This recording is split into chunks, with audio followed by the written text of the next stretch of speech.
যদি সবাই ফিরে যায়, ওরে ওরে ও ভাগা সবাই ফিরে যায়, যদি গহন পথে যাওয়ার কালে কেউ ফিরে না যায়, তবে পথের কাটা তুই রক্ত মাখা চরণ তলে একলা দলরে, তুই রক্ত মাখা চরণ তলে একলা দলরে, যদি তোর ডাক শুনে কেউ না আসে তবে একলা চলো রে।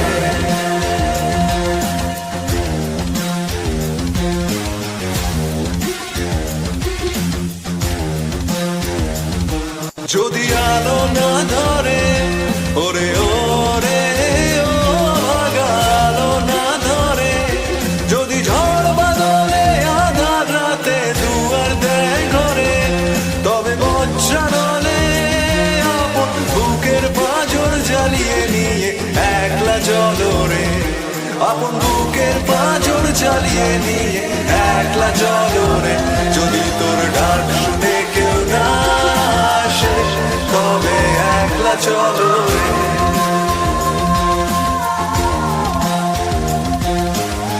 একলা চলো, একলা চলো, একলা চলো, একলা চলো রে।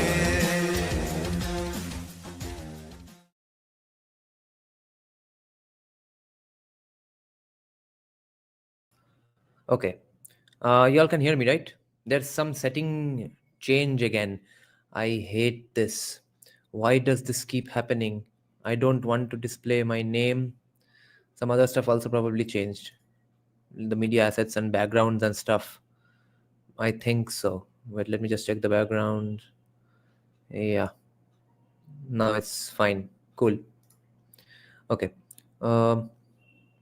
Neon is saying, Tada, about the BBK professor I was talking about, they have such a way with words where they put forth Marxist points like they are humanitarian points.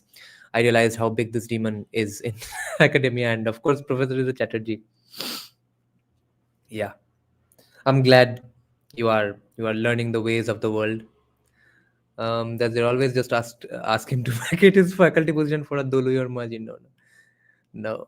They indirectly try to supplant this idea into the brains of, you mean plant this idea into the brains of unassuming students that basically the means of production in the hands of private entities is the most evil idea in the world. Yeah, it's a she. So ask her out for a coffee and show her some Thomas Well videos. Now the point is, there are I have two things to say on this, on the vocabulary issue. First is, J. Sai Deepak said in a Delhi University speech long back, 2021 or something, 21 or 22, okay? 22. I remember it was after I knew who he was. That was one of the first interviews. And J. Sai Deepak said something so phenomenal. I loved it so much, which is not something that people usually say in the right wing, the intellectuals, people who should say these things. That everyone is sort of into a rah-rah mode, no? And I think subconsciously, mostly people don't want to gather a following or build up a community or team or something. They want these things to happen consciously, of course, but they don't want those things to happen behind them, really. If at all they do, they are absolutely narcissistic psychopaths and stuff, sociopaths. So people mostly are fighting against something on their own. J. Sai Deepak, of course, is a little more conscious about the building a community thing. So J. Sai Deepak said something phenomenal there in the audience interaction part of the speech. Okay, so the main speech was over. J. Sai Deepak says, some audience asked, some young guy asked some lame question like, sir, what can we do to further these things, etc. He said, and it sort of got ingrained in me, and I remembered those lines almost verbatim. He said something like, your preparation is not complete. If you can't speak a paragraph without stammering, you have to read more. Why do you need a book around you, etc. Basically, he wanted people to become like him, or J. Sai Deepak, like Anand Ranganathan, people who speak without stammering, and even Andrew Tate. So there are two ways with this. One is simply read a lot more. And I've been shitting on podcasts a little too much these days. I remembered today, but that's not actually fair, because most people, they won't have the time to read books. Most people are busy with their full-time studies, jobs, family. How are they going to gather knowledge without podcasts? So yeah, it's fair for a lot of people to just get their information and knowledge and even news and analysis, their thinking, done by podcasts. But the goal must not be that. The goal must be to not listen to podcasts and read more books. And unless you read a lot, and a lot of diverse POVs, which are not just polemics, which shape your thinking, which hammer your, let's say, unformed brain into a proper solid mass, which actually uh, can hold its own, etc. Those things cannot happen without reading a whole lot of books. If you do that, if you want to do that, only then you will reach the levels of Desai Deepak, etc., Desai Deepak, Vivek Ramaswamy. But and especially the commie professors, who you all know, if not anything else, they have read a lot. You know that, right? So there is another view which I don't agree with it with at all, but I'll just give the argument for balance's sake. A lot of people these days agree with this idea, is that you don't need that kind of vocabulary to mold the minds of people, etc. Vocabulary is not needed. These were all colonial Macaulay Putras. The Congress was in power, so they got away with it, etc. So let's just wait for a counter hegemonical system where vocabulary doesn't matter, where Durdarshanification of right-wing YouTubers will teach you everything, where we will win ideological battles by canceling people's visas or arresting them or banning their Twitter accounts. That's how it will happen. Let those sheep push the country into further becoming sheep, or let's just wait for this sheep-like thinking's demise. I'll just prefer to be a guy with that kind of knowledge and that kind of speaking skills. Thank you very much. It's part of a larger book. Okay. So the main point is, no matter what your views, the skills must be respected of the commie professors, of Desai Deepak, of Andrew Tate. You have to be as well read as them to mold minds, or to even not to just persuade, convince people, just to even put forth your personal ideas, to communicate your ideas properly to the world. The world includes your parents, your kids, your husband or wife, your girlfriend and boyfriend.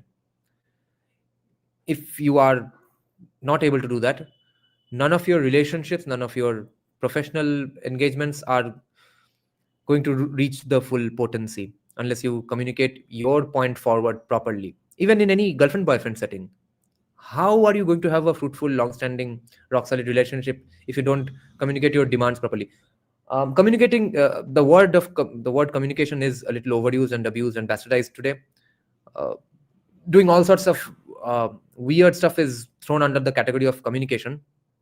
So I'm definitely not talking about the modern feminist Facebook, Instagram relationship advice of communication, but even something like, let's say, your girlfriend keeps the cup on the table really loudly and there's a noise, tongue, and it pisses you off every time. And that pissing off that you are facing is accumulated over years, and then you burst out at her for some other random stuff, but you were pissed off with her for decades or years or months over this. You could have communicated that. Now comes the skill of communication. How do you explain to her that the loudness of the glass being kept on the table annoys you?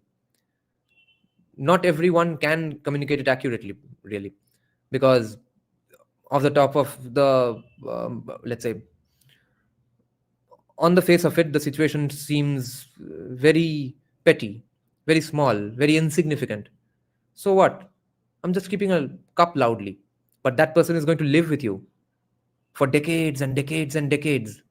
Is going to sleep on the same bed with you. You have to explain to her that you can't have that pointless, loud cup thud, clunk every time she lays down a cup. But then what words do you choose? What voice modulation do you use? That I don't think can happen without reading a lot of books. Nitin is saying you impressed by Jay Deepak.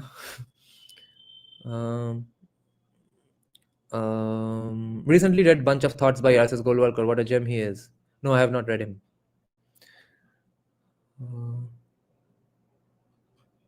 Okay, let's start now.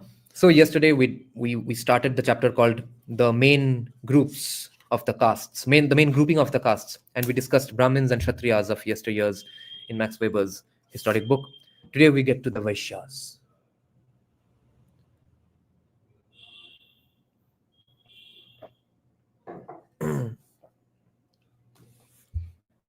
Where's my pen? So the Vaishyas. As they appear in classical learning, the Vaishyas suggest somewhat our stratum of free commoners, viewed negatively, i.e., in contrast to the higher castes. The Vaishyas lack the ritualistic, social, and economic privileges of a priestly and lay nobility. Viewed from below, in contrast to the Shudra, the most important privilege of the Vaishyas, though it is never expressly mentioned, was their right to own land, a right clearly denied to the Shudras. That's the only difference between the Shudras and the Vaishyas. In the Vedas, the word Vicha is used in the sense of people, subjects of the ruler. In classical sources, the Vaishya is first a peasant. Even in the law books, however, the loaning of money for interest and trade are recognized as permissible occupations for this class, and interest is banned in Islam. No wonder communists like Islam when they read it in the cafes and canteens of JNU and DU and Presi. I know of a BBK guy who converted to Islam out of his own accord because he liked Islam that much. He's of course written a version of Quran which is not read by all Muslims, but he likes those things, the economic aspect of Islam. Furthermore, it is noteworthy, और हमारे यहाँ एक पूरा का पूरा cast है जिनका काम ही है सिर्फ इंटरेस्ट उठाना. लोल. Sir, Max Miller did a great job. Kudos to him. Do you mean Max Weber, Nitin? Or are you talking about something else? Furthermore, it is noteworthy that in classical times, a rigid social distinction was drawn between animal husbandry and tillage. Only the former, the animal husbandry part, is a permissible emergency occupation for a Brahman. This agrees with ancient widely held views. Almost everywhere, animal husbandry was man's work. Primitive tillage was women's or slaves' work. In post-classical times and at present, the conception of the Vaishya as a peasant has completely vanished. Even in early historical times, trade was held to be the true occupation of the Vaishyas. Vaishya and Vanik, the trader, being considered identical. Bonik. A caste claiming Vaishya rank today seeks to prove that it always was a trader caste. Meanwhile, lots of this Bonik, that Bonik castes are considered to be OBCs in Bengal. Lol. Or SCs, I think. The removal of the peasantry from status equality with urban propertied and income groups probably was determined by a number of factors. How did the peasantry get removed from status equality? Feudalization was doubtless the first patrimonial fiscalization and prebendalization, the second. Prebendalization meaning Trinamool kind of a government. Even in classical times, the Vaishya were held to exist in order to be consumed by the higher estates. In the Middle Ages, the Vaishya was of interest to the higher estates only as a taxpayer. Not so different from today. Medieval India was a land of villages. The size of a kingdom was stated in terms of the numbers of its villages, and Rominath Thapar actually disagrees vehemently that it was not the land of villages. They were villages by today's standards. They were not villages by those days' standards. That is to say, the size of a kingdom was stated in terms of the numbers of its villages, that is to say, tax units. In later times, they were stated in lakhs, rent units based upon tax assessment. The land tax was and remains the absolutely decisive source of finance and the most important object of enfeoffment and prebend formation. In classical times, the king was called the taker of the sixth part, because 1/6 of the harvest, the ancient traditional land tax, was considered reasonable. Actually, the tax had been raised to that level and, contrary to old doctrine, reached such heights that the theory developed ascribing land monopoly to the king. In Bengal and some South Indian conquest territories, this probably approached reality. The tax had been raised to that level, and contrary to old doctrine, that tax reached such heights that the theory developed ascribing land monopoly to the king. We owe to B.H. Baden-Powell the comprehensive investigation of the Indian village, Baden. As sources for his investigation, he utilized the British tax assessment. For the rest, the inscriptions on monuments and literary sources throw only scanty light on the past of the Indian peasant. However, so he did not take inscriptions and monuments and literary sources into account because they throw only scanty light on the past of the Indian peasant. However, since the time of the Mughal rule and often earlier, fiscal interest was decisive for the position of the peasants with respect to others. Okay? Fiscal interest. Since that time, the administrative issue has been who is to assume the tax liability. When each field is separately assessed and each village landowner is liable for the tax on his property, the village is a Rayotvari or Rayodvari or Rayatwadi village. Rayatwadi, I think. Or Rayat. Rayatvari and Ryotvari. These are the options. In this case, there is no landlord. Instead, the ancient clan charismatic village head, Patel, is considered to be a government official invested with great authority, and he gathers taxes. In central India, the Patel holds the tax-free and inheritable Watan land as a kind of hereditary fief, as a village may. The Patel lives in a centrally located, often fortified residence. A village mark or tract of land beyond the cultivated acreage does not exist today. This land belongs to the state, which alone can grant the right of settlement on it. Conditions are different when a circle of owners has joint liability to the state for the tax levy payable as a lump sum, jama. Such a circle of proprietors often has a panchayat as a representative organ and is authorized to issue administrative decrees concerning the villagers and the village mark, the wasteland. The panchayat leases for rent the fields of the village to peasants, village craftsmen, and village traders. At its own discretion, the panchayat partitions the wasteland and distributes Sir land, Desmesne land or domain. Let's see the meaning of this word. Desmesne. Might be some typo. There are lots of typos in this book. This is an Indian publication. Oh, domain. Yeah, it's pronounced domain. The first S is a typing error. So domain means a piece of land attached to a manor and manor and retained by the owner for their own use. Possession of real property in one's own right. Baganbari.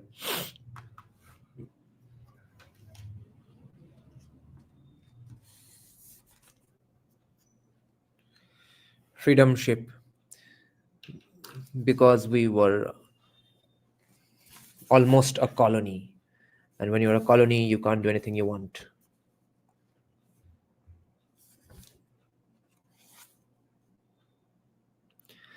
At its own discretion, the panchayat partitions the wasteland and separates and distributes Sir land, the domain land, from the village mark among the respective participants and village community as a whole, and possibly permits temporary leases of the latter. In such a village, there is no Patel with a paramount position based on charismatic prerogatives. Rather, a lumbardar or administrator may represent the common interests of the villagers against the fiscal authorities. Land allotments and corresponding tax obligations may be distributed among the participants as hereditary quotas or patti. Hence, such villages are called pattidari, or according to other standards, particularly the individual owner's ability to pay, bhayachara villages. Baden-Powell rightly assumes that pattidari villages developed out of landlord's estate. Zamindari villages are owned by single lords and are often found today. Even the Kautilya Arthashastra cited above contains the advice to mortgage the wasteland to an available guarantor of the tax levy. The authenticity of the statement is assured for the Raja's economic charges, though not his strictly political rights. The authenticity of the statement is assured for the Raja's economic charges, divisible, and inscriptions frequently report the charges. They were divisible, and inscriptions frequently report donations of villages at definite quotas, vritti, to a plurality of Brahmins.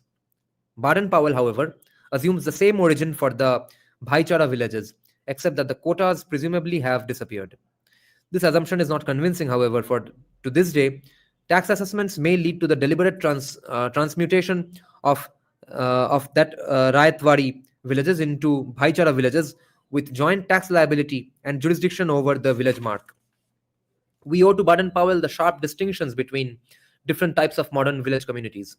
Moreover, he brought into clear focus the retention of the sib and phratry, he says, clan, as the basis of the land leases of the overlords. He also called attention to the significance of land surpluses in early times for the structure of the village. The following propositions of Baden-Powell suggest analogy to other Asiatic areas and will be retained. 1. Completely collective tillage, agrarian communism of villages was not the primeval structure of rural India.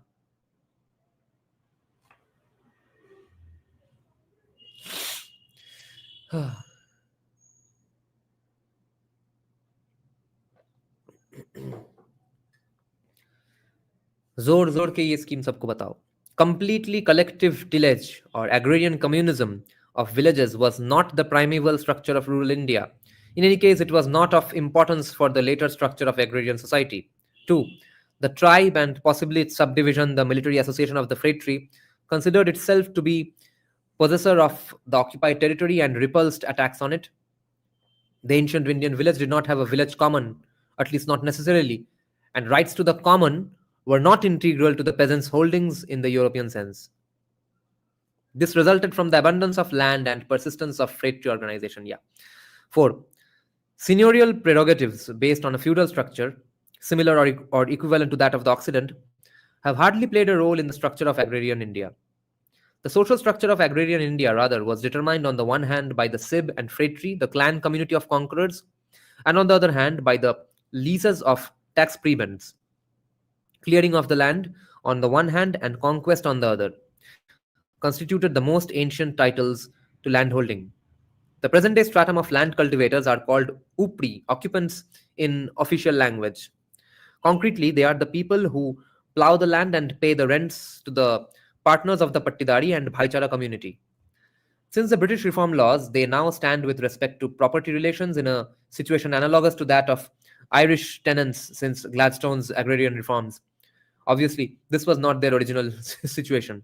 Classical literature, particularly the law books, but also the Jatakas and the authors of their time, know neither the Lord's Manor nor the present-day joint village, quote-unquote joint village. Land purchase and semi-tenancy, not on village land, however, are to be found. Okay, land purchase and semi-tenancy, but not on village land.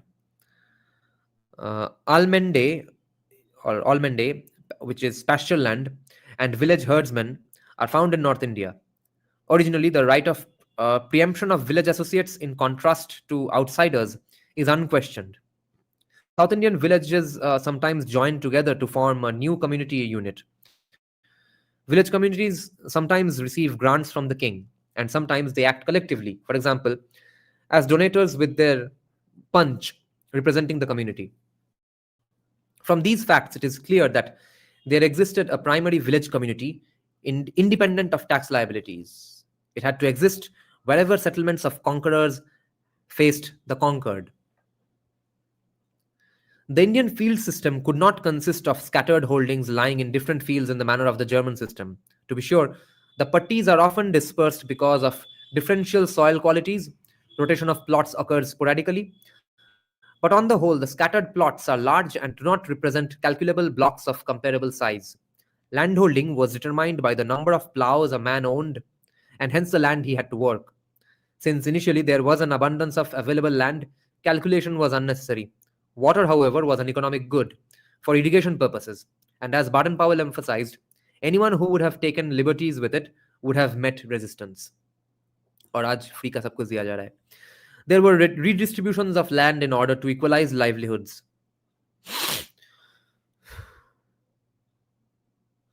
Wow.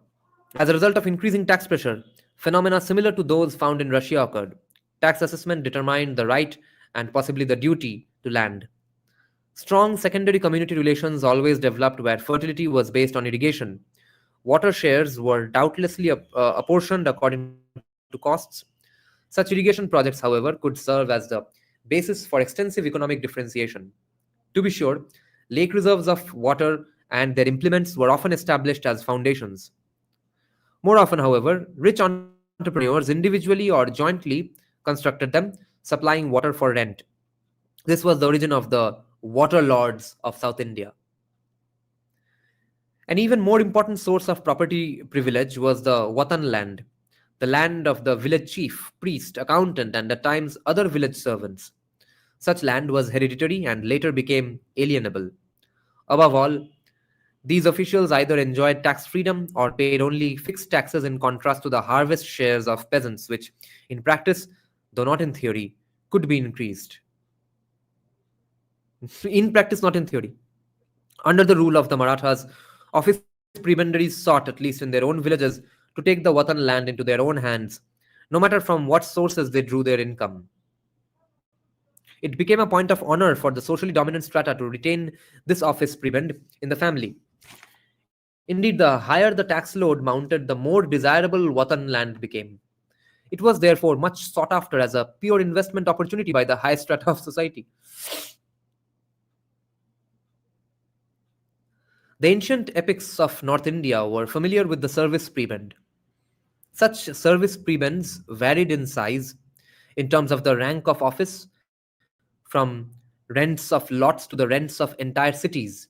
Obviously, the old patrimonial monarchy had sought to prevent Watan land from turning into hereditary property rights, and in particular into land holdings. Later, the Marathas attempted, but by no means fully succeeded, in preventing the same thing in the south. Initially, the special quality of Watan land derived from its role in the status situation of the village chief. More exactly, it was land possessed by the charismatically endowed Sib of the village chieftain in return for service. There were a considerable number of similar titles attached to the status qualities of the owner. In particular, the complete monopolization of Aryan village lands by the conquerors and the disposition of the conquered must have established. This is not about this. Here, Max Weber is not talking about Aryan conquering. Okay, by Aryan he means upper caste, and conquering means any of the victorious kings. Okay. In particular, the complete monopolization of Aryan village lands by the conquerors and the dispossession of the conquered must have established differences, the development of which can no longer be assessed. We do, however, have confirming evidences of titles to land, quote unquote, the right of Brahman prebends, and especially frequent inscriptions from the Indian Middle Ages stating a right to land possession known as Bhumichhida, which doubtlessly indicates an hereditary landholding exempt from arbitrary tax raises. Okay, hereditary landholding exempt from arbitrary tax raises, not any tax raises, just arbitrary tax raises. These derive from the status position of the entitled Sib and its clan charisma. You see, repeatedly we are seeing every now and then libertarian principles. Often they are for a particular class or caste, and that's why those classes and those castes keep benefiting, because libertarian benefits people. But it was always libertarian for a few, not for everybody, as it is even today.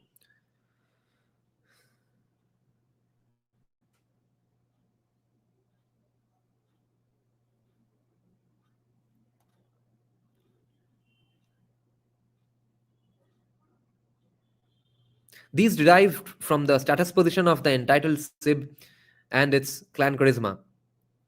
Generally, the members of the privileged associations or joint villages of rent receiving landlords claim their partnership as a birthright. Mirasi, Mirasi is translated by Baden Powell as birthright. Any Bengali here? Can you all tell me this Mirasi term? Is this Mouroshi in Bengali? Mouroshi Patta? Generally, the members of the privileged associations or the joint villages of rent receiving landlords claim their partnership as a birthright derived from membership in a charismatic princely clan. In fact, All land bearing and hereditary title and possible fixed rent is technically called miras. The miracy quality of possessions was primarily determined by the hereditary status of the sib and later the caste.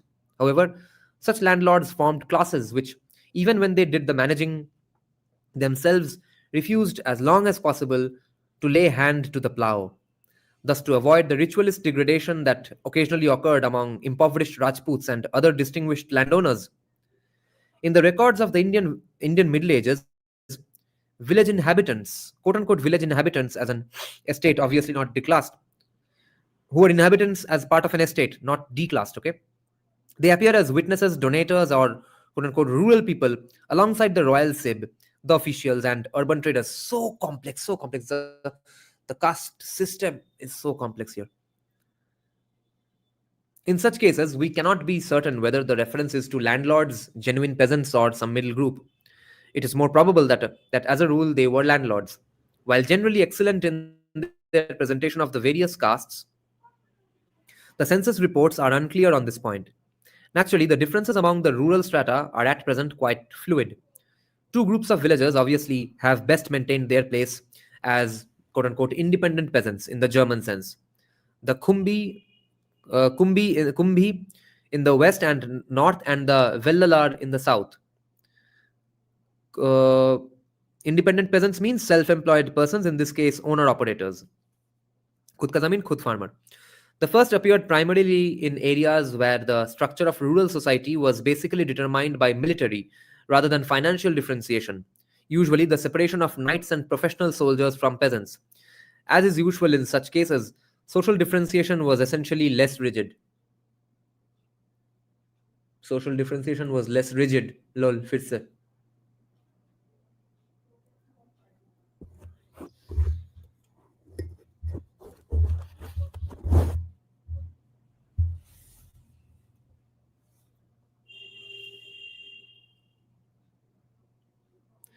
The Vellalar, however, represent the old class previously mentioned of freemen landlords who were quote unquote rusticated under patrimonialism and the domination of the soldier army, and who were degraded in caste rank after the consummation of the Hindu system.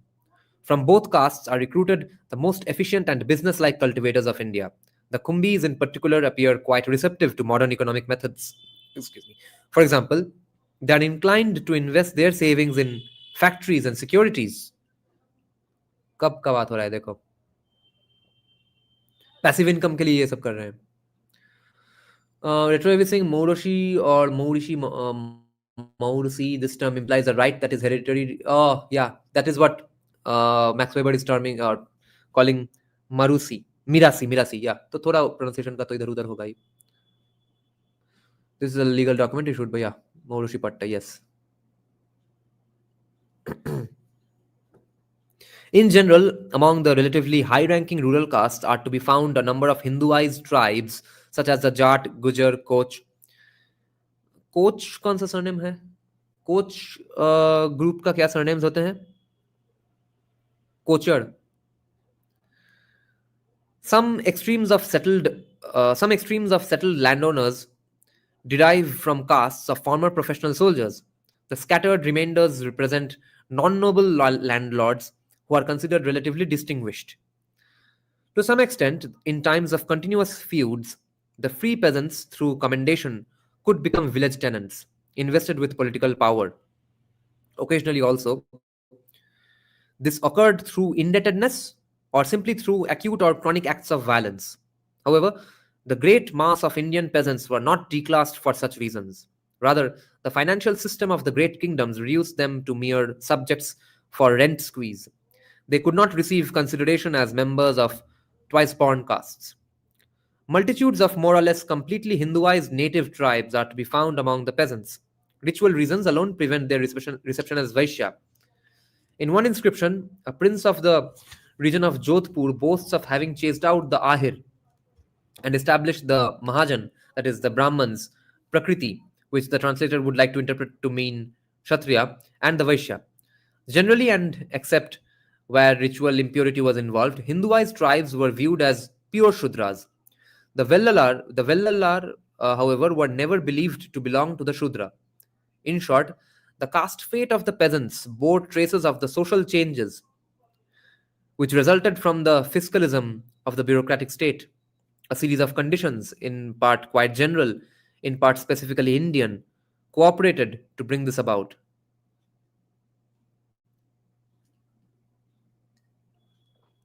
The loss of social class by the common freemen in the Occidental Middle Ages was connected with their separation from the circle of the militarily trained and hence from full-fledged membership in the warrior community which developed into professional knights.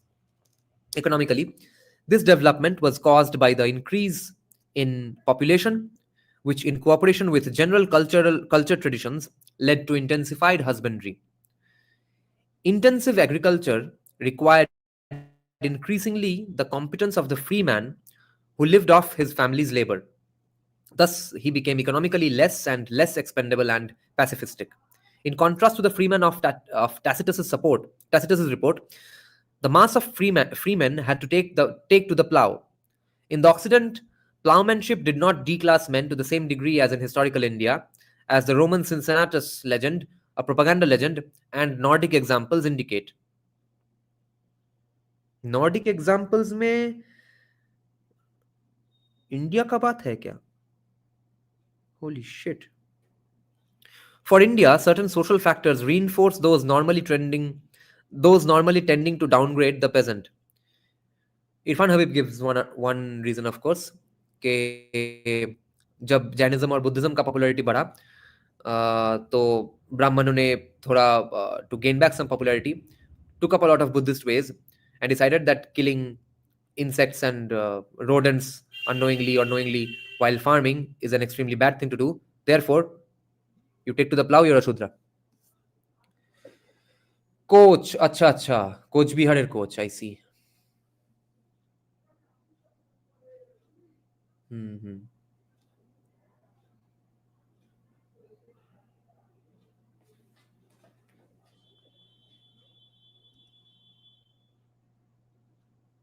In all the world, including the ancient Occident, the development of the cities and the civil services has led to the social depredation of the Pisang or peasants. For the Pisang did not participate in the conventions of cultured urban society, and militarily and economically he could not keep abreast of its development. The same opposition of urban and rural people, Pasira and Janapada, is evinced in Indian sources of all kinds. In this connection, however, the special circumstances in India must be taken into account. As we shall see, Indian urban development facilitated the emergence of the principle of ahimsa. Guys, aren't we on a great journey? Just yesterday, I said a sentence I read out a sentence about BBKs blaming each other, and immediately I read that Max Weber wrote the same sentence, exact same sentence.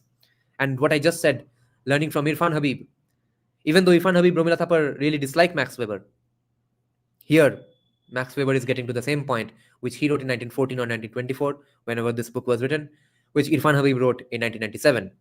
And we knew that from beforehand because we read the 1997 paper by Irfan Habib. As we shall see, Indian urban development facilitated the emergence of the principle of ahimsa, which is observed by the pacifist salvation religions, by Buddhism, and most strictly by Jainism. With the development of the principle of ahimsa, the peasant who in ploughing destroys worms and insects was not only declassed but ritually degraded. Nice, we have learned some stuff in our journey with College Street, Kolkata. The peasant was reduced to even lower status than he had in Jewry and ancient and medieval Christendom, and some traces of this status remained after the disappearance or curtailment of the urban salvation religions.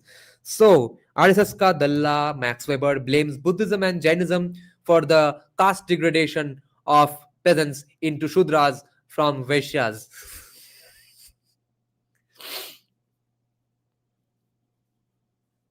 Buddhism.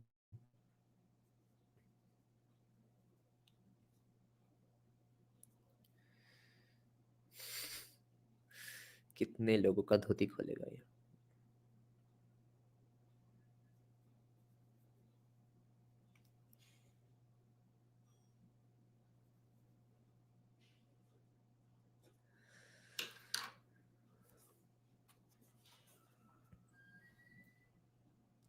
Animal husbandry, as it was a bloody business, sank deeply in social estimation. The cultivation of a number of special crops, vegetables, tobacco, beets, and others, was held to be degrading and indeed defiling for various ritualistic reasons. Finally, the increasing emphasis on literary culture and learning as the supreme religious and status qualification in place of magical charisma led to the social oppression of the peasant, a phenomenon which appears as well in Judaic Palestine and in medieval Christendom, for example, in Thomas Aquinas. Often it goes unnoticed that in Christendom, the peasant has some. Often it goes unnoticed that in Christendom, the peasant has come to his present position of honor and esteem only since the development of rationalism and skepticism among the bourgeois classes has turned the churches for support of their power to the traditionalist instincts of the peasants. This is what scholarship is. Listen to this point once again.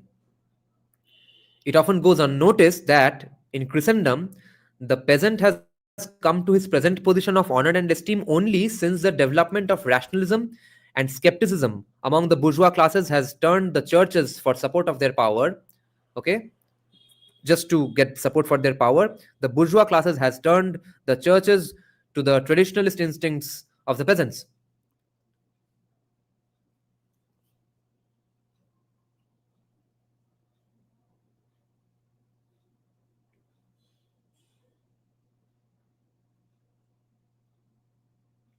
In ancient times, peasant peoples gave precedence to animal husbandry in the vocational rank order. This was followed by tillage. Trade and especially money lending was everywhere suspect and scorned. Later, however, trade was considered far superior. Trade came to be rated higher, if for no other reason than that animal husbandry necessitated operations such as castration. This is a radical reversal of the rank order of Vedic times. In the Vedas, the merchant or pani appears only as a wanderer, as a rule from strange tribes, haggling by day, stealing by night, collecting his riches in secret hoards, hated by God because he acts the miser against gods in sacrifice and men, especially holy singers and priests. Therefore, the quote unquote godless treasures of the merchant, stand in contrast to the wealth of the nobles who fill the hands of singers and priests. Holy shit. Ari, the rich, the mighty, has therefore an evil and a good meaning, as Pichel and Gellner have observed. He is the most sought after, hated, and envied of men. So practically capitalists of today. One cannot be alone with him peacefully. He is fat and haughty, not Hotty, Haughty, especially when he fails to pay singers and priests other than his own. He should give and give again. When he does, he is the darling of gods and men. But the merchant simply does not do this. At any rate, even the Atharva Veda contains a prayer for the increase of the money which the merchant takes to market in order to make more money. Pura kya economic system? Elaborate. All primitive religion honors wealth. Indeed, Indra is considered the god of the merchants, and the Rig Veda permits wealth to gain heaven. Wealth gives even the Shudra influence because the priest accepts their money. और क्या proof चाहिए? We are not taking a break. I'm just taking a bit of a mental respite because this was such a goddamn mic drop, bro. Capitalism solves casteism.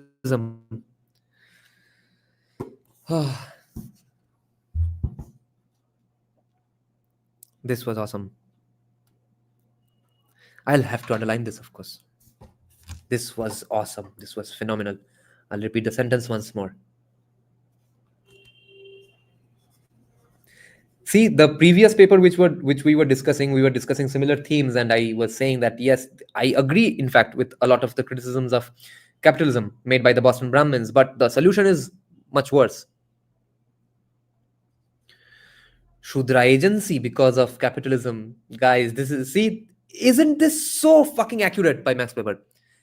We know that this is exactly what does not happen. The Shudra agency completely goes away in a socialist setting. Wealth gives even the Shudra influence, for the priest accepts their money. तो अगर money accept कर रहे हो किसी से, कुछ तो influence है.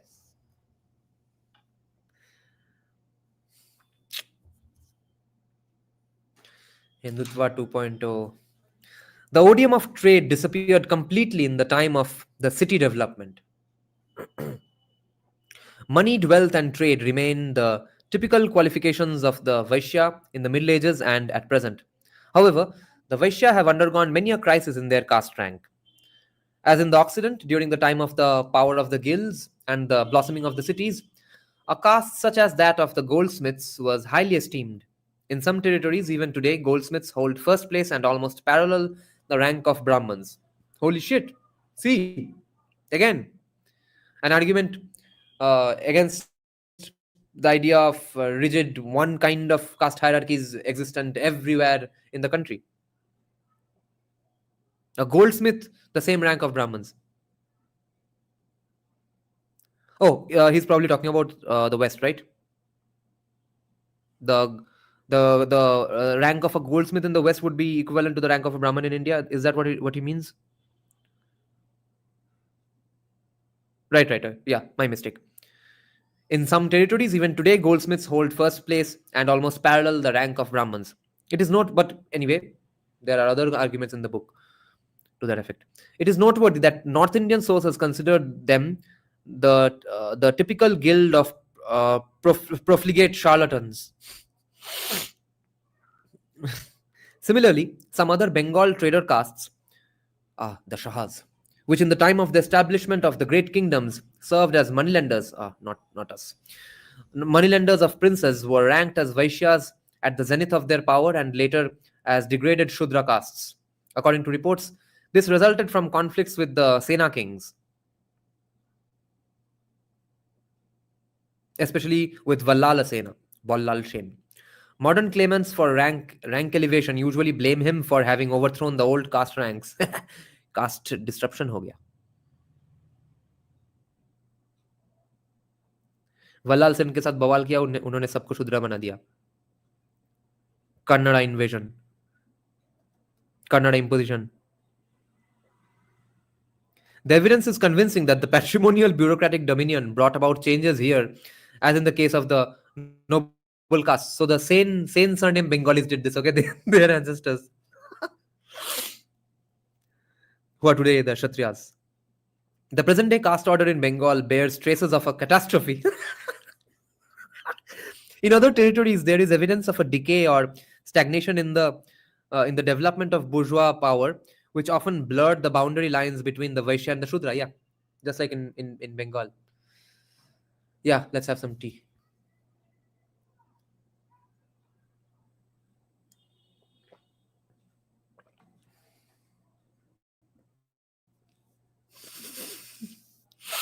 Yes, Retroev, but I'm not going to read that out.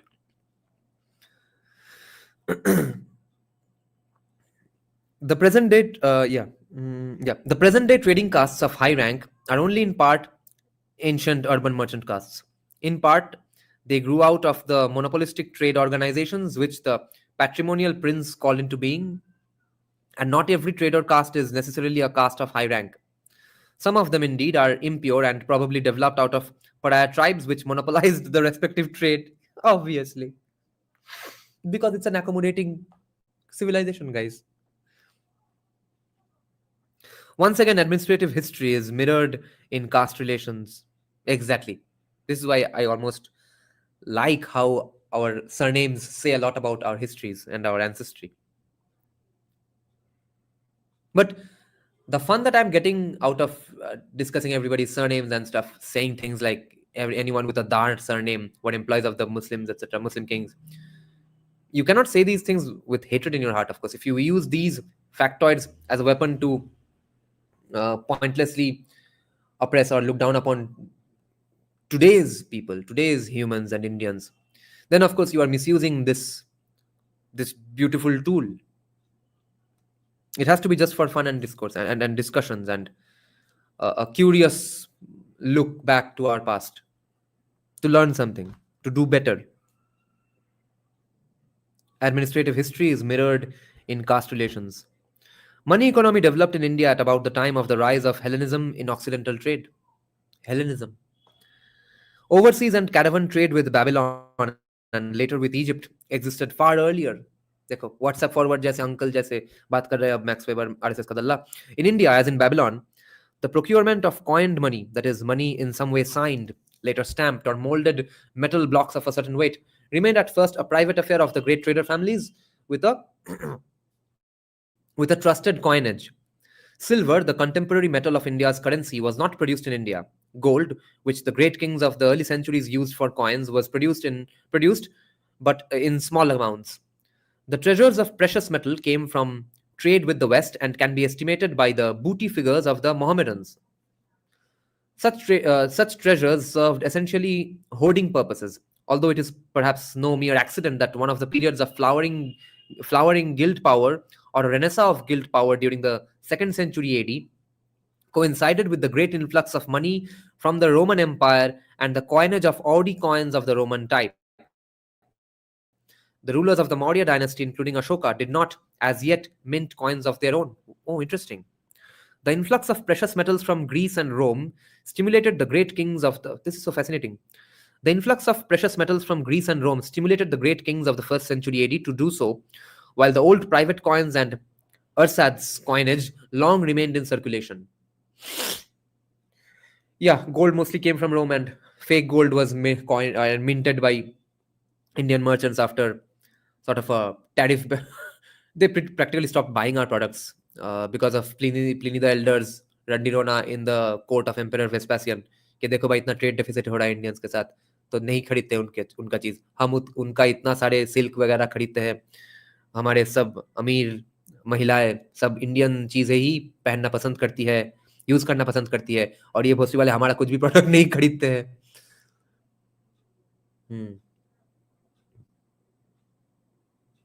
Yeah, hello Dia. The issue perhaps was solved because we have found Lakshman's gold coins, which wouldn't have happened if Bawal continued. Right, but that's much later.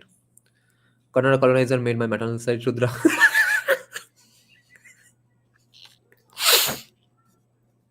Not just Kannada colonizer, the Shane Padobidharis of today, the Shane Bangalis,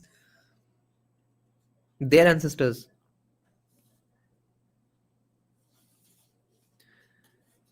In India, as in Babylon, the lack of a state coinage did no hinder to the rise of capitalist trade and political capitalism. In India, as in Babylon, the lack of state coinage did not hinder the rise of capitalist trade and political capitalism. Holy shit. Basically, human, why don't you listen to us to find out? Why do you need a tag? What's in a name? Shakespeare said. See, I quoted Shakespeare. I might be anti-Hindu. No, Lakshman was Ballal Sen's son. Yeah, but we are discussing the 100 ADs and all. That's why I'm saying.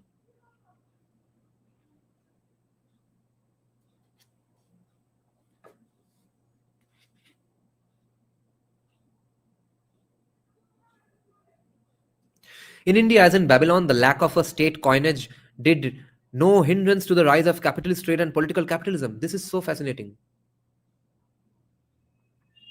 From around the 7th century BC, for almost 1,000-year period, capitalism developed and expanded.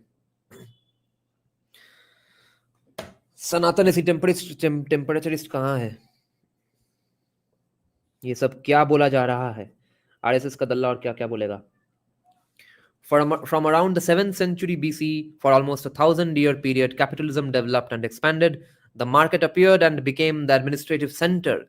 In times as late as the rule of the Marathas, villages without markets, mouzas, were linked for purposes of administration to the kusha, the market towns, a kind of metrocomia in the sense of late antiquity. The cities lost their initial character as mere princely fortifications, meaning pura or nagara, pur. They acquired, particularly on the sea coasts, a section which in its structure was related to the ancient seat of the prince, and in its form as the mercato in Italy, meaning the economic market, the place where buying and selling occurred, was related to the Piazza del Campo della Signoria, the place where on public summons the militia was reviewed and tournaments held. And guys, remember, ideas travel with trade. ऐसे जब trading hubs बनने शुरू हो जाएंगे तभी से वहां से सबसे बड़े बड़े रिसर्चर्स, कवि, ऋषिया निकलने लगेंगे इमीडिएटली.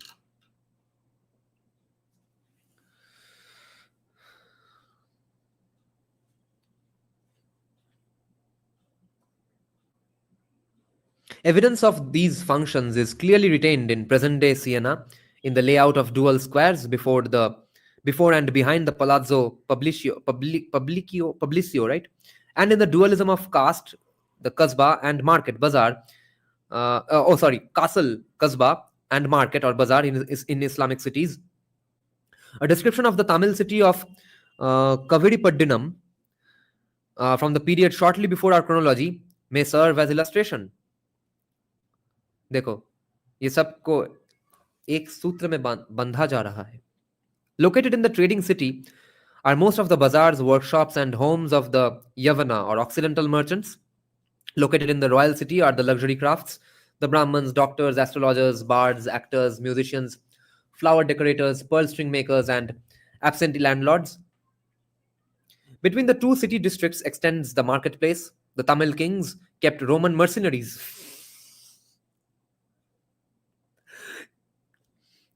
और कितना आयरनी मिलेगा इस बुक से. ये क्या गोल्ड माइन है, किसी को पता ही नहीं है ये कितना ब्रिलियंट बुक है. Holy shit. आर्यन इन्वेजन करते करते रोमन मर्सिनरीज को भाड़े पे रख लिया. What the fuck? Definition of socialism, guys. Freebies, high taxes.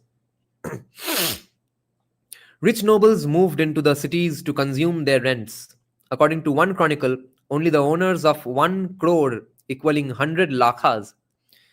crore term तब था. Holy shit. Max weber 1 crore बोल रहा है. खोखा पेटी वेटी भी बोल देगा कब.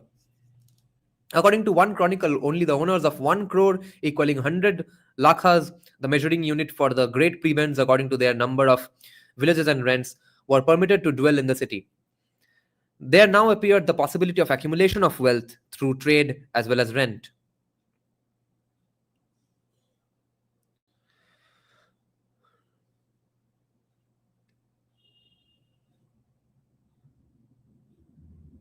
Caravan trade was typically organized by caravan leaders and the guilds, the Shreni, later called Gana.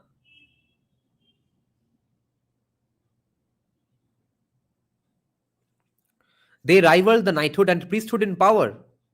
Bojo. Holy shit. The caravan leaders and the guilds rivaled the knighthood and priesthood, matlab Kshatriya or Brahman. The king became financially dependent on the guilds with no means of controlling them other than playing them off against one another or bribery. Dekho market.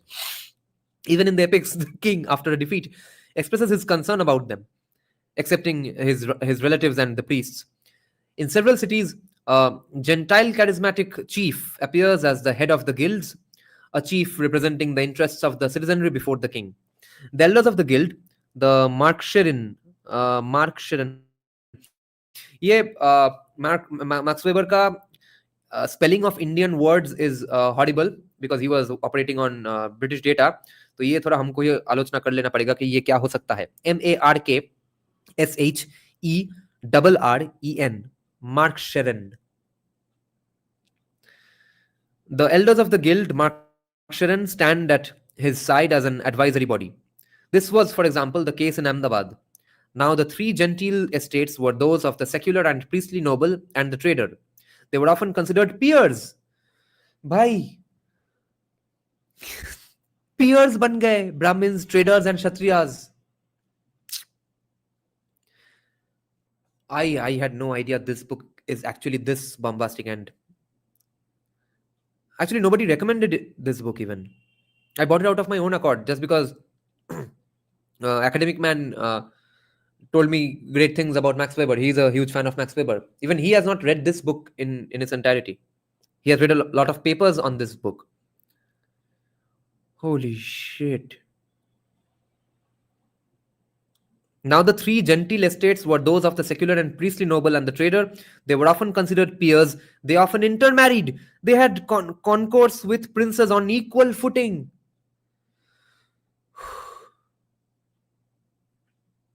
The merchants financed the wars of the princes and had them mortgage or lease prerogatives to them as individuals or to their guild. And like the commune in the और समझो कि भाई देखो ये सब पढ़ने के बाद हम एसी सनातन एसी टेम्परेचरिस्ट वालों का कैसे सुने और क्या बाकी रह गया है हम तो वैसे भी आर्गुमेंट देते थे उनके खिलाफ ये क्या सब बोल रहा है मैक्स वेबर जर्मनी में बैठ के या फिर ये इवल वेस्टर्न स्टाइल कैपिटलिज्म का दल्ला है इसलिए ये सब बोल रहा है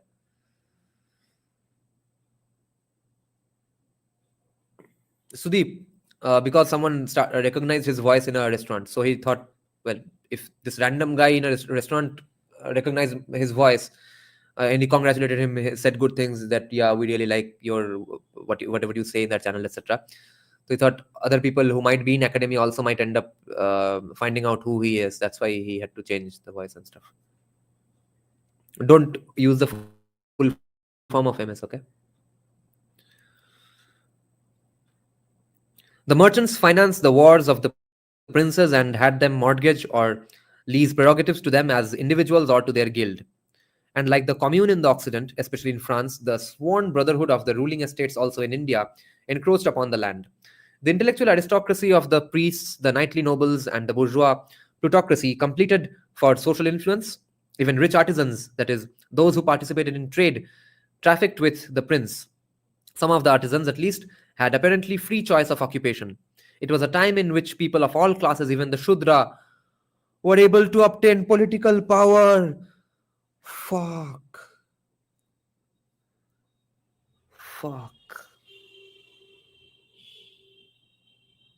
Yes, Dia, religion of India.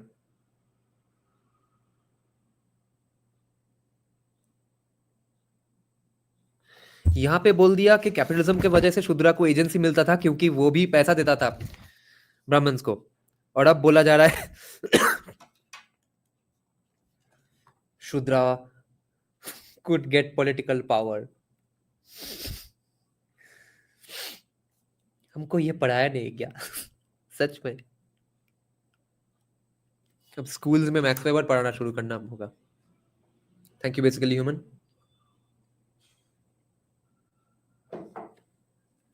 Oh sorry underline कर लेते हैं.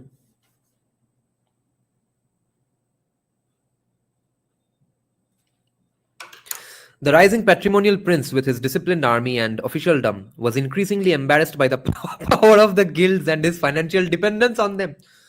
उसको अच्छा नहीं लग रहा था इतना कैपिटलिज्म थोड़ा वेस्टर्न स्टाइल ज्यादा हो गया था. We learned that a Vanik denied a war loan to a king with the comment that the dharma of princes was not to conduct war but to protect peace and peaceful prosperity of the citizens. वैश्य आके क्षत्रिय राजा को बोलने लगा कि नहीं नहीं पैसा नहीं देंगे तुम्हारे युद्ध के लिए. देखो भाई कास्टिज्म हाँ वर्टिकल हायरार्की चुती है. फक. और ये तो दीपंकर गुप्ता वैसे भी मॉडर्न इंडिया में बोलते ही है. ये मिडीवल एंशिएंट इंडिया में भी हो रहा है. Holy shit. He added, however, that the loan could perhaps be given anyway if the king were able to provide a suitable castle as security. हाँ crony capitalism आज हो रहा है. हाँ I like capitalism, I don't like crony capitalism. ये तब भी हो रहा था. This is just the order of the day, guys. There is just what is happening here? क्या सिनारियो है तुम सोचो. सो कॉल्ड अपर कास्ट क्षत्रिय राजा वैश्य ट्रेडर को बुलाता है खाने पे. बोलता है थोड़ा पैसे वैसे दो युद्ध करना है. वो बोलता है गाड़ मरवाओ पैसे नहीं देंगे ये तुम्हारा काम नहीं है. काम है तो हमको प्रोटेक्ट करना पीस करना. युद्ध काहे कर रहे हो मगर दे सकते हैं अगर मुझको एक कासल बनवा दो. There is described furthermore that great rage the king discharged at a banquet when the trader castes refused to take their place among the Shudras where the Lord Chamberlain had referred them and they left under protest. अच्छा राजा ने बोला तुम बाकी शूद्रों के साथ बैठो. उन्होंने बोला भग भोसरी के हम तो पैसे वाले हैं. When these events were communicated by the officials to the king, he degraded these castes below the Shudras. नया वर्णा सिस्टम बना लिया. इतना गुस्सा आया राजा को. Fuck. ये क्या स्टोरी है? If I made a movie on this, people would say ये क्या प्रोपागेंडा है?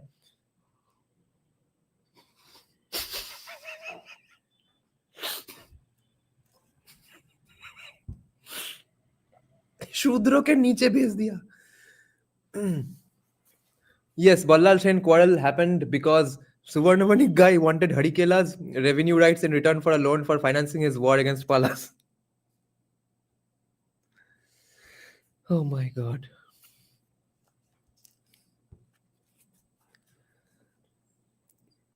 Yes, Vallala Charita. No, Neon. The system is actually very pro market, okay.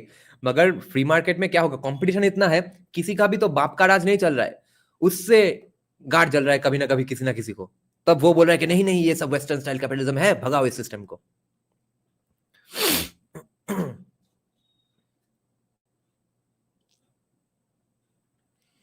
When these events were communicated by the officials to the king, he degraded these castes below the Shudras. Whether or not the actual events of the account of the Vallala Charita are true, they obviously indicate typical states of tension. The antagonism between princely officials and bourgeois Pluto. A very important points need to be made here. देखो ये जो tension word use किया है max weber ने, ये बहुत important है, ठीक है. ये टेंशन, ये कॉन्फ्लिक्ट, ये बहुत बहुत इंपॉर्टेंट है, इनएविटेबल है. ये टेंशन कॉन्फ्लिक्ट को जीरो करने जाओगे तब फिर से लौड़े लगेंगे, एक डेड स्टैग्नेंट सोशलिस्ट डिस्टोपिया हो जाएगा, ठीक है. Sanjeev Sanyal's golden period of lectures in 2017, 18, 16, okay. वहां पे देखो संजीव सन्याल रिपीटेडली बोलते थे कि ये जो नियो सोशलिस्ट टाइप के इकोनॉमिक्स है, इनका एक ऑब्सेशन है कि इक्विलिब्रियम इक्विलिब्रियम इक्विलिब्रियम में पहुंचना है, पहुंचेंगे तो सब ठीक हो जाएगा. And he says there can't be any equilibrium, ever evolving, ever chaotic of a situation. That's what reality is. That's what it will always be. That's why he used to say in literature festivals, I'm a chaos theory guy. Not chaos theory guy. Some other word he used to use. There's a specific term for it. Can anybody tell me the economic term?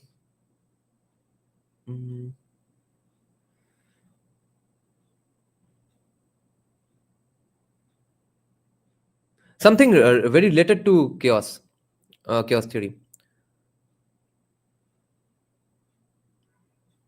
What's that? SFI नाम का जो economics institute है, वो जिस तरह का economics पढ़ाता है वो टर्म यूज कर रहा था संजीव सन्याल. SFI नाम का एक इकोनॉमिक इंस्टीट्यूशन है कैलिफोर्निया में, सेंटा मोनिका में, सेंटा फे institute.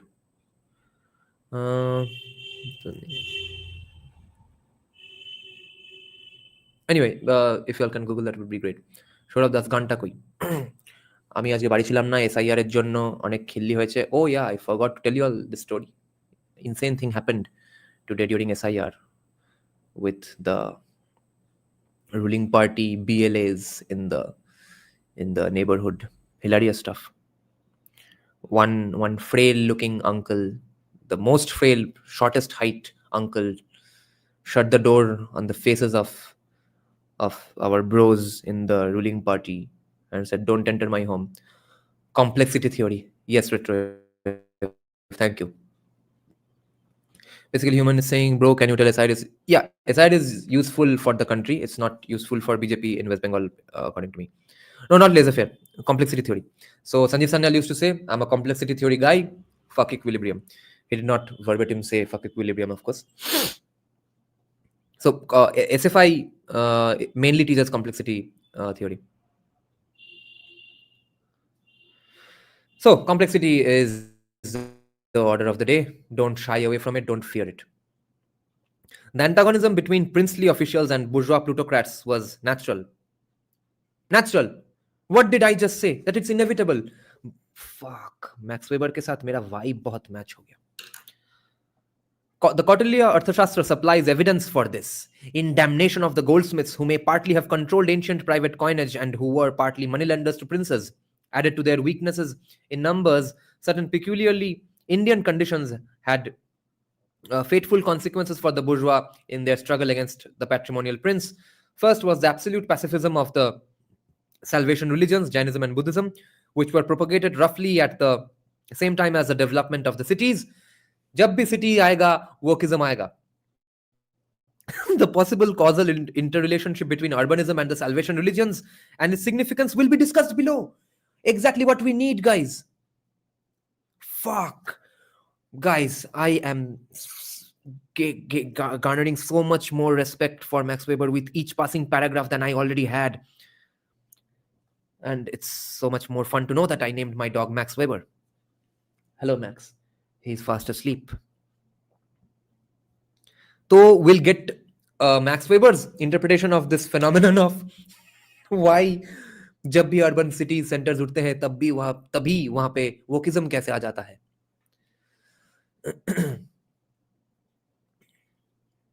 Second, there was that undeveloped but established caste system. Both these factors blocked the development of the military power of the citizenry. Pacifism blocked it in principle, and the caste in practice by hindering the establishment of a polis, P-O-L-I-S, and commune in the European sense. Yeah, this I think many people agree. यहाँ पे एक गलती हो गया हमसे. Under such circumstances, the army of hoplites of the ancient police, POLIS, could not develop. Impossible too were the summons of the guilds and armies of condottieri of the medieval occidental city, both of which led in military technique. For example, the army of the Florentines was the first in Europe, so far as we can tell, to utilize firearms. To be sure, Megasthenes knew self-governing cities. Vaishali at the time was a free city, a council of 5,000, that is to say, all those who could contribute an elephant governed through a uparaya, a viceroy, while the epics tell of kingless lands, it held them to be unclassical. Right.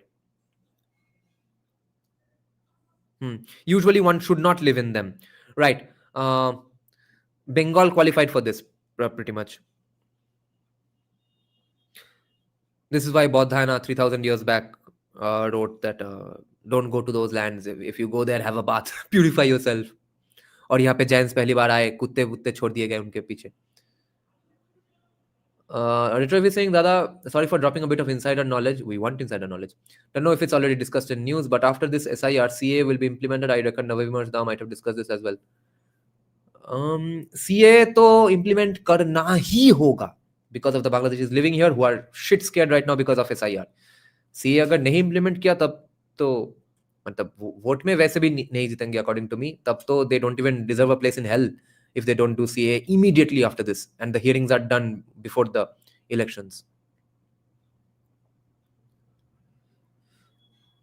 NRC FNRC दिया छोड़ दो, कुछ ज्यादा मांग लिया आपने. Neon is saying, I keep telling you Max Weber Nagpur का बंदा है.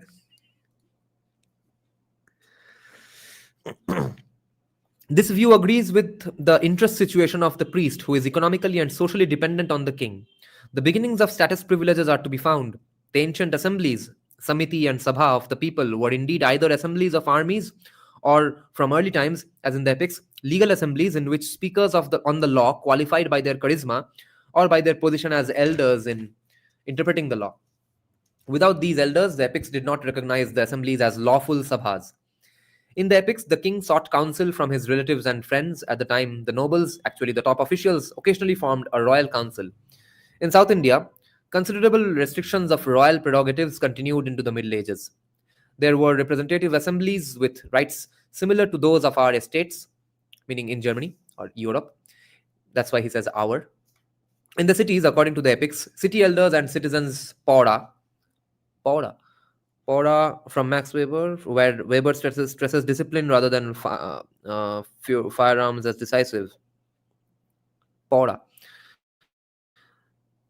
In the cities, according to the epics, city elders and citizens Paura are to be found alongside the priests who, with increasing administration of scribes, gain greater prominence as officials. In the later parts of the epics, the priests are found almost alone as advisors of the king. Yeah, by now the city had become a place where learned priests are located, somewhat in the manner of the early medieval civitas or civitas, as the place of a bishop. Achha. The king derived a certain quota of his. This is basically a comparative analysis with Europe, and he is interested in noting the whichever, whenever appears, the similarities and the dissimilarities with Europe. The king derived a certain quota of his officials for urban administration from the Vaishya caste when they were rich, and from the Shudra caste when they were virtuous. These obviously served as the collectors of liturgies or taxes from the guild. तो और एक insane point, king के officials शूद्रा cast से भी होते थे. भोसरी के क्या चूरन बेचा गया है हमको.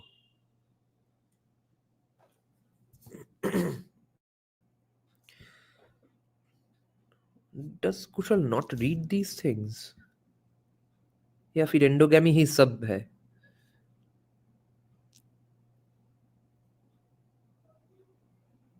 प्रेजेंटिज्म कर रहे तो फिर एग्जैक्टली आज के तरह का फ्री फ्लोइंग मैरिज अलायंसेस का है नहीं था.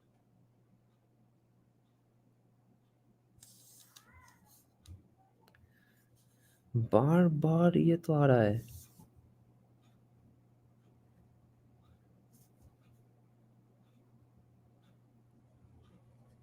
Shudras in the Royal Council. Yes, Neon.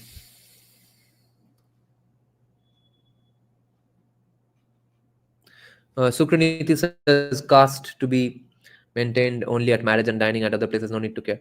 But there are many counter claims in other texts, so we can't depend on the prescriptive texts for these arguments.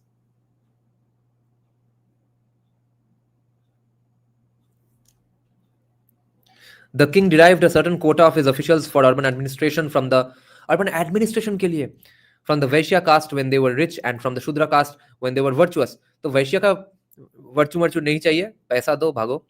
शूद्रा cast का virtue होने से ही वो he gets a seat at the table. They obviously served as the collectors of liturgies or taxes from the guild. Now it is always the royal officials who do the administrative work. As far as is known, a republican city administration in the occidental manner has nowhere been developed in a lasting and typical form, regardless of how clearly beginnings have pointed in this direction. History कब कहाँ पहुंच जाता है? Hence complexity theory, no?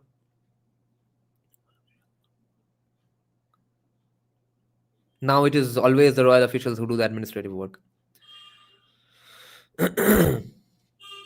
In most Indian cities, the king and his staff always have remained dominant, no matter what consideration they might have made in the single case to the power of the guilds. As a rule, guild power remained pure money power, not backed by an independent military organization. इतना पैसा वैसा मत करो, ये सब western style capitalism है. Guild power remained pure money power. इसीलिए शुरू में मैक्स वेबर ने बोला था, India has the least amount of anti chrematism he has ever seen. ये पैसा हाथ की मैल है बोलना on the basis of religion, ये इंडिया में सबसे कम था.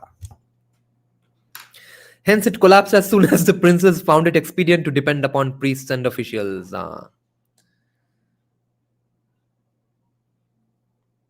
मनी पावर को बाईपास कर दिया गया. Question the book's name is The Religion of India. Barbaric is saying, now imagine a peasant in the European Royal Council. Poor guy would be flayed for suggesting it. In India too. By the way, guys, if you all are joining right now, you all have no clue what insane things we learned of today about Shudras and Vaishyas from this chapter. Incredible stuff. In India too, the power of capital was great wherever numerous petty princes sought its support. In the long run, as everywhere else, however, capital could not retain independent power against the great kingdoms. Hence, anarcho-capitalism will always lead to bad things. The Brahmins and the kings played off the intrinsically superior caste organization against the guilds. The caste could punish recalcitrant members with excommunication. As we know, sacerdotal means of coercion were of paramount significance for the economic history of our Middle Ages too, meaning Europe. A guild might attempt to secure observance of its rules, meaning कि हमारा consumption pattern follow करो भोसरी के. Restraint of competition among its members belonging to different castes. Ultimately, in such cases, the guilds could do so only by requesting that the castes employ their sanctions. Ultimately, in such cases, the guilds could do so only by requesting that the castes employ their sanctions or by calling on the king. After the defeat of a guild power, the kings often commissioned traders as royal merchants with extensive monopolies in mercantilist interest, investing them with high rank in a fashion quite similar to that of modern Occidental history. Crony capitalism, फिर से. However, the ancient independence of the guilds and their role as representative of the citizenry against the king was gone. तो एक time पे the guilds were independent and did not need to depend on the king. Therefore, ये राजा राजा राजा राजा का चुतियापा बंद करो. We were not a Raja Kendric society. We were not a Raja dependent society. At least up until a particular timeline. At any rate, they were hardly to be found throughout India. Under the dominion of the Marathas, the market was an administrative center, but each market by itself. Hence, in cities having several markets, the various city districts with their markets were separately organized, like rural marketplaces, Kushcha. There is nothing comparable to true self-government in the Occidental manner in some parts of India, particularly in the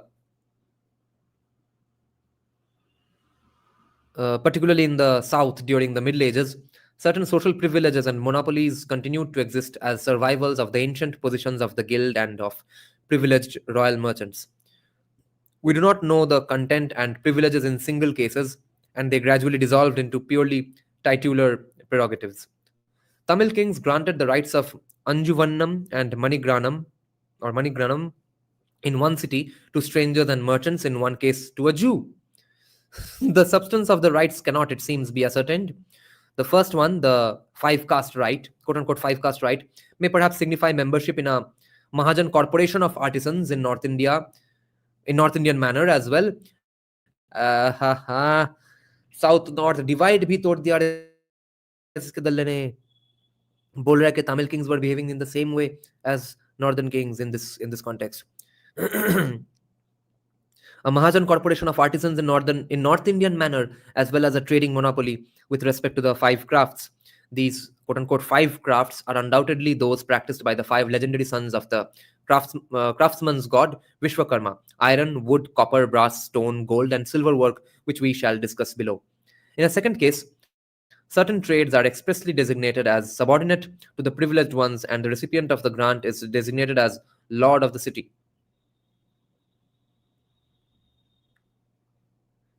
It is mentioned that a commission, I wonder what this translation for this phrase is, lord of the city.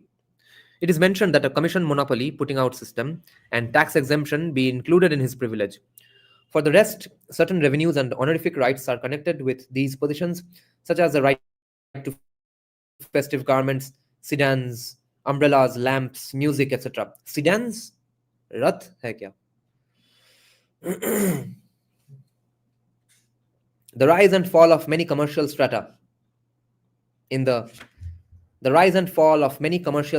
monopolistic system of the patrimonial princes is still evident in the position of contemporary Indian trader castes. The caste of the Lamani or Vanjani or Lamani or Vanjani, also known as Banjari in the Bombay Presidency, are, for example, a migratory guest tribe who at one time controlled the salt and corn trade in the western Hindu states.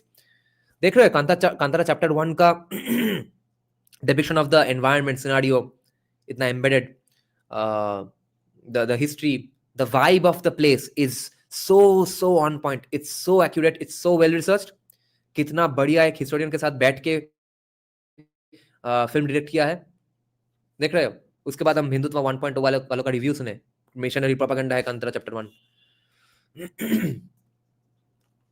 The caste of the Lamani or Vanjani, also known as Banjar, ये तो हो गया. They at one time controlled the salt and corn trade in the western Hindu states and who followed the armies as reported during the 16th century. This is almost similar to the Kantara chapter 1 situation. A random tribe controlling the salt and, they were not salt and corn trade, but some trade in the western Hindu states and who followed the armies as reported during the 16th century. Perhaps they represent a background element of the present day Vanya caste. Holy shit.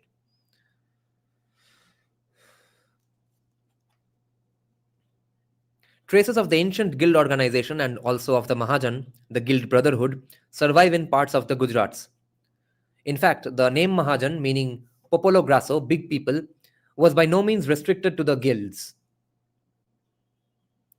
Rather, the inscriptions show that originally nobles, generally the Brahmins in the country and under certain conditions, the members of other twice-born castes, were referred to as Mahajan. Brahman in the villages, meaning in the countryside, and certain conditions, other members of the Dvija caste were also referred to as Mahajan. During the guild epochs, however, and in the guild cities, the term referred to members of the guilds.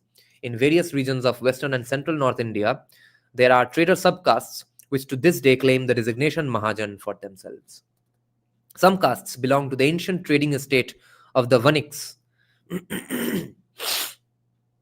Some castes belong to the ancient trading estate of the Vaniks and maintain their old rank position to this day, except for certain sects such as the Jains, organized and monopolizing trade as a quasi-caste.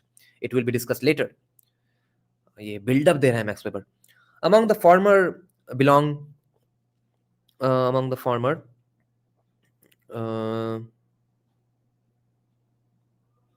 Jains. Among the former belong particularly the Baniya, who are widely diffused, especially in West India. On the whole, they are correct Hindus, vegetarians, and teetotalers wearing the holy belt, while in Bengal, the territory of the strictest patrimonial bureaucratic organization due to the activities of the Sena kings, the ancient trader castes of the Gandhaboniks and the Swarnaboniks have since descended to low rank. This is what I was saying in the beginning.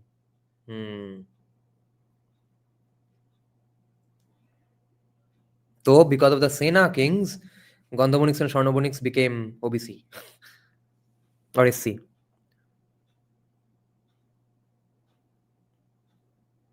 The Baniya, to be sure, have changed their ritual sufficiency. But remember, these Swarnaboniks and Gandhaboniks did not. I know some Swarnabonik Brahmins. How was that possible? And I know some scheduled caste Swarnaboniks or OBCs. But the point is, they did not lose their social capital or cultural capital. I think social capital to some extent, of course. But cultural capital almost none. So I don't think they deserve reservations today. The Baniya, to be sure, have changed their ritual sufficiency to facilitate distant journeys, which, as we shall see, are suspect to Hinduism. The degree of adaptability to modern conditions varies among the trading castes. Okay, the degree of adaptability to modern conditions varies among the trading castes. So you see flexibility, freedom, choice, depending upon the extent to which their caste rules permit them to set up branch establishments and travel in order to visit patrons. The Baniya especially are relatively unrestricted in these respects and hence more modern than other castes. अभय कहाँ गया? अभय और ऋषभ आज ही नहीं है. क्या है ये सब? The economically ascending castes of liquor trades, okay, the Shuri Shahas, are for ritualistic reasons almost never admitted as peers by the ancient trader castes. Details are out of place here. The foregoing indicates how extensively the present-day Vaishya castes bear the traces of India's historical fate and political makeup, especially the fate of its citizenry. A further residue of ancient feudal times is found in the present relatively favorable caste rank of such occupational castes as the bards of the widely diffused caste of the Bhatts, astrologers, genealogists, posters of horoscopes, who were posters, मतलब poster नहीं, मतलब जो लोग post करते थे horoscopes, वो posters of horoscopes, who were formerly indispensable for every princely court and distinguished family, and who are today indispensable as well for broad strata of low anti-Brahminical castes. Low anti-Brahminical castes. They belong in most cases to the twice-born and rank often before the Vaishya class. Yeah, the high rank of the previously mentioned intellectual aristocracy of the Boiddo physicians, the high rank of the previous. By the way, every time Max Weber is talking about Vaidyas, he's writing it with B, okay, because he's getting British data from Bengal about the Vaidya castes. And the British who are talking to the Brahmins, Vaidyas, Kaisas of Kolkata, they pronounce it as Boiddo, so he writes B for Bombay. The high rank of the previously mentioned intellectual aristocracy of the Boiddo physicians too hangs together with their relation to distinguished houses. Quite a few castes which formerly were and still are artisans claim Vaishya rank. So if we were gamcha sellers, are we artisan? We did not make gamchas. Yeah. Personal appearance in the market by respectable castes was held to be degrading and occasionally led to caste schism. Acha. We were selling it in the market, so therefore we were much lower. Such artisans as claim caste rank do so when they work up their own raw materials and offer their product for sale, which usually yields them the polite address of vanik, merchant. This brings us to the boundaries of the Shudra castes which were the pillars of Indian industry. Max Weber, uh, pillars of Indian industry बोल दिया Shudra को. And that's what he observed from the data. This is where we'll end the book discussion today. I'll come back for another live stream to discuss Nietzsche a little. I'm in a very Nietzsche-ish mode. Next subchapter will be Shudras the next day.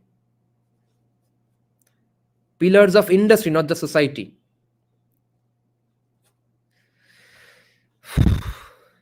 Insane. 90 pages of reading Max Weber finally. What a fascinating book.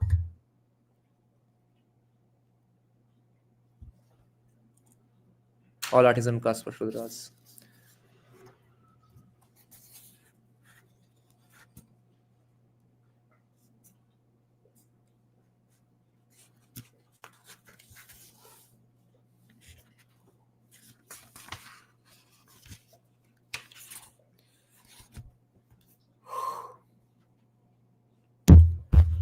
Fuck, ये bodybuilder का लंड. This was incredible.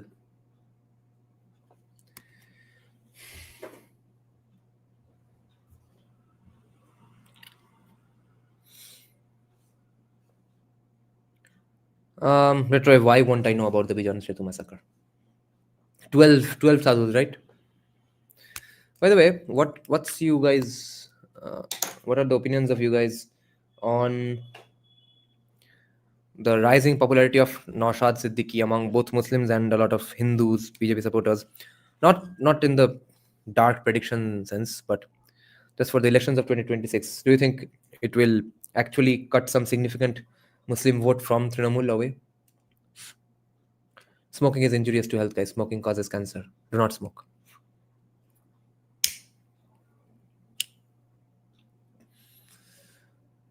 Let's contemplate a little on what we just learned, and we'll discuss Bengal politics a little. After that, we'll discuss Nietzsche. Lol. एक no एक yup आ गया.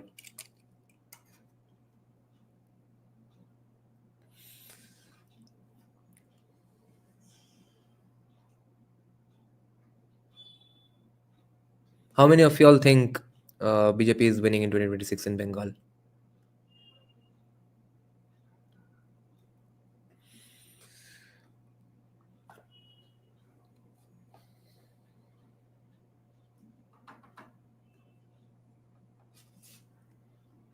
But the stuff Naushad is saying, that's so much fun to listen to. And the stuff he's especially saying to Muslims, I don't think any Muslim leader in the history of India has ever said those things to Muslim crowds in India, even undivided India. Of course, when someone has nothing to lose, they say all the coolest stuff. But no Muslim leader has ever taken the opportunity to say such cool stuff to Muslims. If only non-Bengalis knew the stuff he was saying.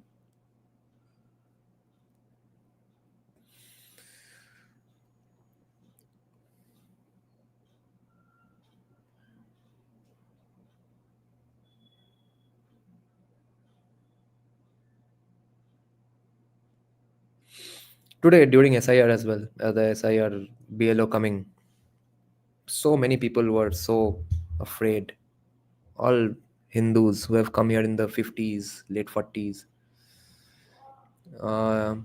Here to learn. What did he say? He's going on saying things for the last many months. Check out some viral reels of his on Facebook. Okay, that's where he's mainly popular. Insane stuff. That Firstly, secular fascinating stuff like have you ever seen Abhishek Banerjee or Narendra Modi, Amit Shah, these people fighting on the streets? Why are you fighting for them on the streets? गोली तुमको ही लगेगा, वो लोग आराम से chill करेंगे assembly में, लोकसभा में, तो ये नेताओं के बातों में आके राइट करना बंद करो etcetera. Then he is repeatedly saying that do not vote for, even his elder brother of all people said just yesterday that if it's a constitutional post, Muslims, please do not vote for just Muslims. Even a Hindu tikadhari guy can be great for you. And and also Hindus have often voted for Muslims. So stop that idiocy. So many stupidities which from that community which political parties really gain from. Naushad is going at the heart of it and convincing to, at least saying to large crowds that stop this nonsense.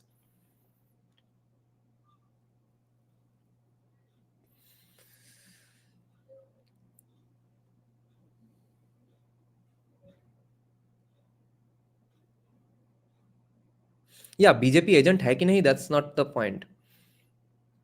The point is that this is, I think, the first significant Muslim leader who is saying these things to Muslims. Yeah, Mamdani will be the mayor. Thoughts New York will become England?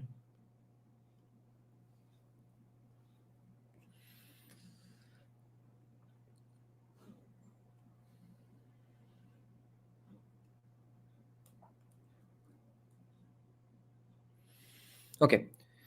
Thanks for joining, guys. Coming back in half an hour to discuss Nietzsche a little. Game कब खेलूंगा? Life खेल रहा हूँ, जिंदगी को लेकर खेल रहा हूँ. See you guys soon, guys. Bye bye. যদি সবাই ফিরে যায়, ওরে ওরে ও ভাগা সবাই ফিরে যায়, যদি গহন পথে যাওয়ার কালে কেউ ফিরে না যায়, তবে পথের কাটা তুই রক্ত মাখা চরণ তলে একলা দলরে, তুই রক্ত মাখা চরণ তলে একলা দলরে, যদি তোর ডাক শুনে কেউ না আসে তবে একলা চলো রে.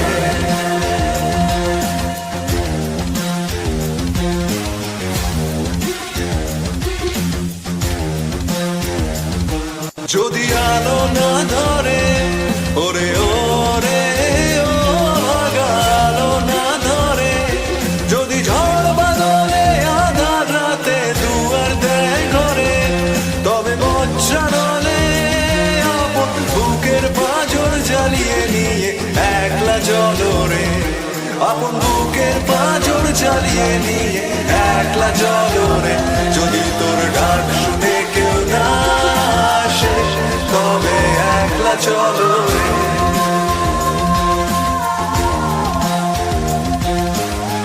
একলা চলো, একলা চলো, একলা চলো, একলা চলো.